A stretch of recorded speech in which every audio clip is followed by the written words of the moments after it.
Ito yung pag-uusapan natin. Maganda po itong ginawa ni Escudero. Yan. Kung may madalas o minsan ay natatangingin topic natin si Escudero dahil sa medyo iba yung galaw. Pero ito maganda yung ginawa niya kahapon.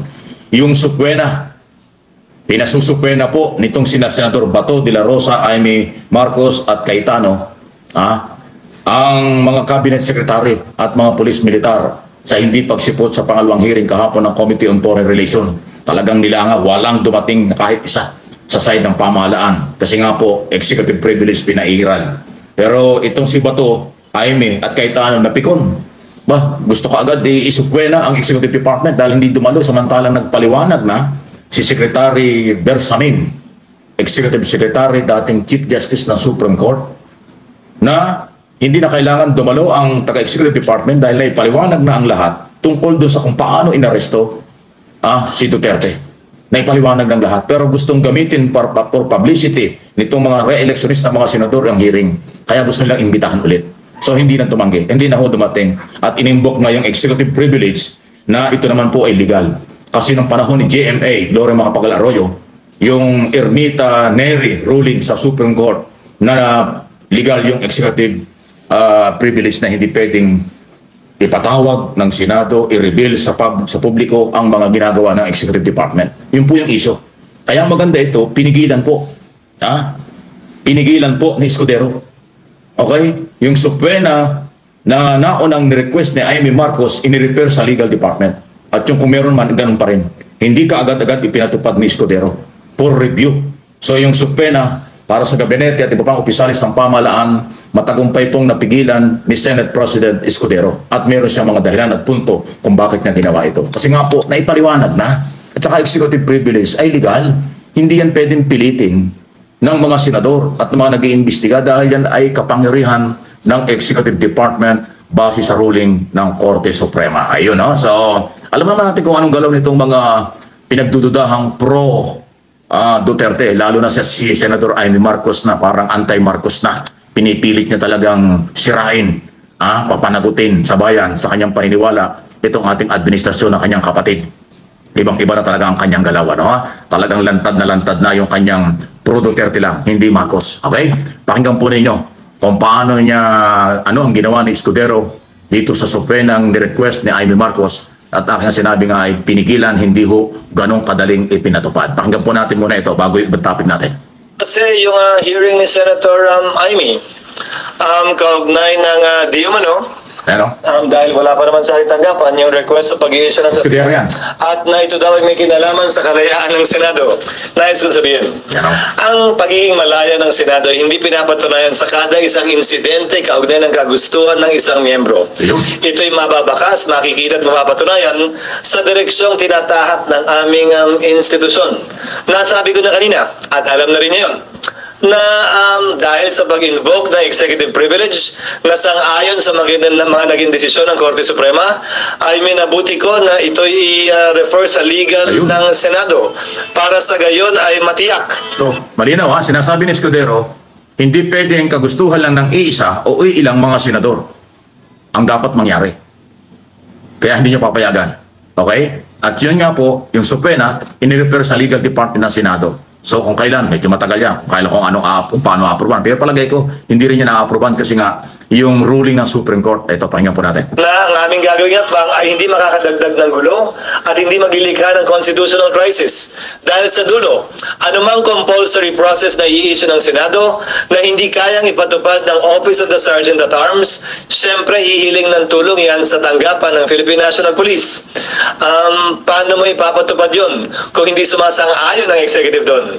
Yan ang simulain at bahagi ng tinatawag nating constitutional crisis na hindi ko papayagang mangyari o makadagdag pa sa kasalukuyang mga problemang kinakaharap ng ating bansa.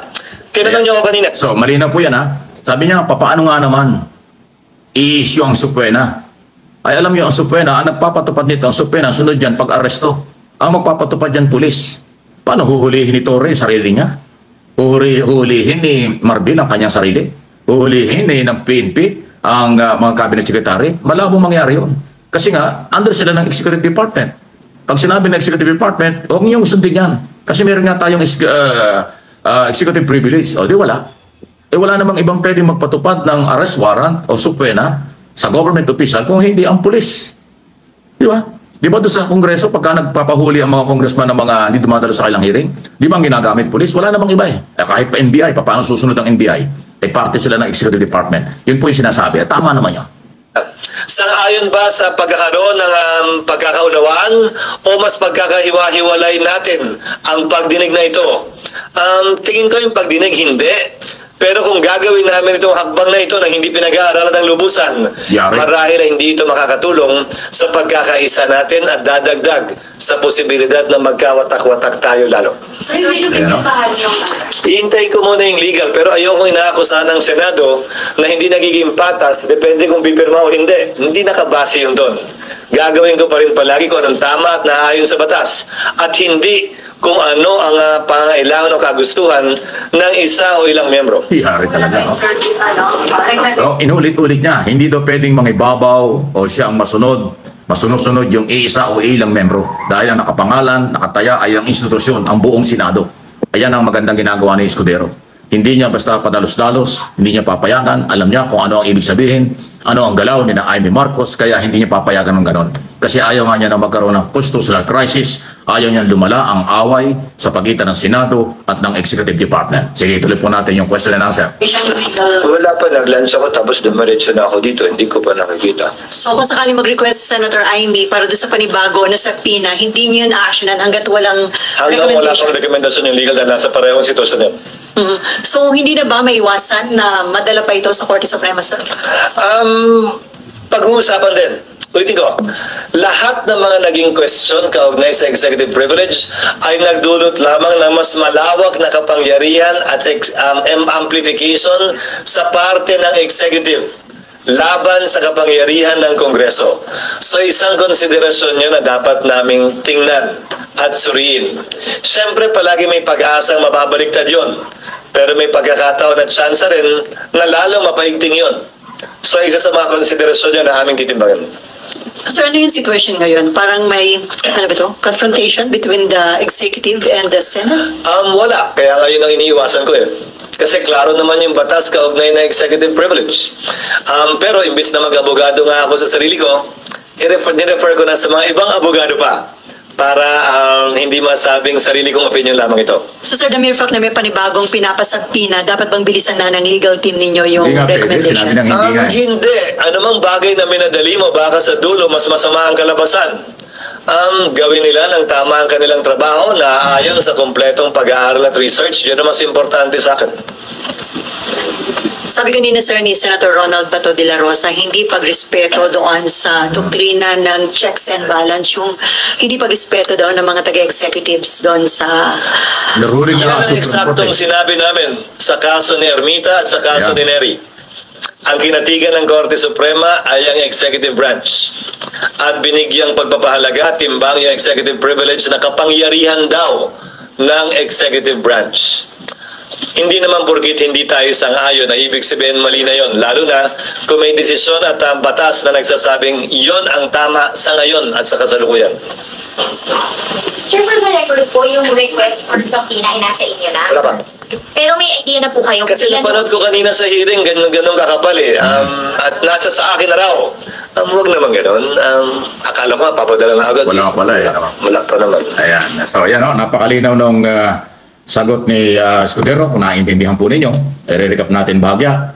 Okay? Hindi niya inaproban kaagad ang mga supena kasi nga kailangan daw dumaan muna sa kanilang legal department. Pangalawa, ayaw niya na lumala ang sitwasyon at magkaroon ng constitutional crisis sa kagustuhan lang daw ng iisa o ilang mga senador. Alam natin, tinira niya doon, pinaringgan niya din si Amy na masyadong nanggigigil at saka si Bato si De La Rosa na sumama pa dyan si Alan Peter Cayetano. Okay? So, hindi ganun kadali. Marunong mag-handle si Escudero bilang isang abogado kasi si Escudero, so alam niya kung ano maging epekto. Ang kanyang idinidiin ay yung ruling ng Korte Suprema noong panahon ni Gloria Macapagal Arroyo. Ganyan din na nangyari. Noong panahon ni Gloria Macapagal Arroyo, marami ring hearing ginawa Senado, nagpalabas ng order ang Malacanang noon, walang cabinet secretary na pwedeng umatin sa hearing. Executive privilege. Dinala sa Supreme Court, nagkaroon ng debate sa Supreme Court. Kinatigan, sinuportahan, kinilala ng Korte Suprema. Kaya nga nagkaroon tinatawag na Ermita Neri ruling. So, pabor sa executive privilege ang Supreme Court. At yan din ngayon ang papairal, siyempre, ng Senate President. Ganon din ang sitwasyon eh. Hindi dumalo. Ito naman kay Pangulong Marcos ngayon, kaya hindi niya pinadalo itong kanyang mga cabinet secretary at cabinet official kasi sa unang hearing, nasagot na. Sinagot na lahat ang katanungan na ginawa ni Jaime at iba pang senador tungkol sa pagkakahuli kay Duterte. Okay? Pangalawa, baka nakalimutan itong mga senador na ito, lalo na ito, hindi naman abogado si Bato at saka si Jaime, yung sumulat sa kanila na Executive Secretary ni Pangulong Marcos, Lucas Bersamin, ay dating Chief Justice ng Supreme Court. Kaya alam na alam niya yung mga ruling na yan. Alam na alam niya ang kapangyarihan ng Executive Department at ng Kongreso o Senado, Philippine Congress. So kaya hindi talaga pwedeng mag-away yan. At yan ang ginawa ni Escudero. Maganda yung pagmamadali nitong si Bato at si Cayetano at Jaime na iparesto, isupwena, iparesto. Itong mga, ayan ang susunod yan, supwena, pag hindi, so arresto yung Cabinet Secretary at saka po ang mga kapulisan at military. Isipin mo, Commanding General ng Philippine Air Force, PNP Chief, CID Chief, magkapatid na Rimulya at iba pang executive, iba pang mga cabinet secretary, paparesto sa Senado. Sinong aaresto? Wala naman pwede makaresto niya kahit na meron supwena kasi police din na mag-implement. Kung sinabi ng Malacanang, huwag niyong ipatupad yan.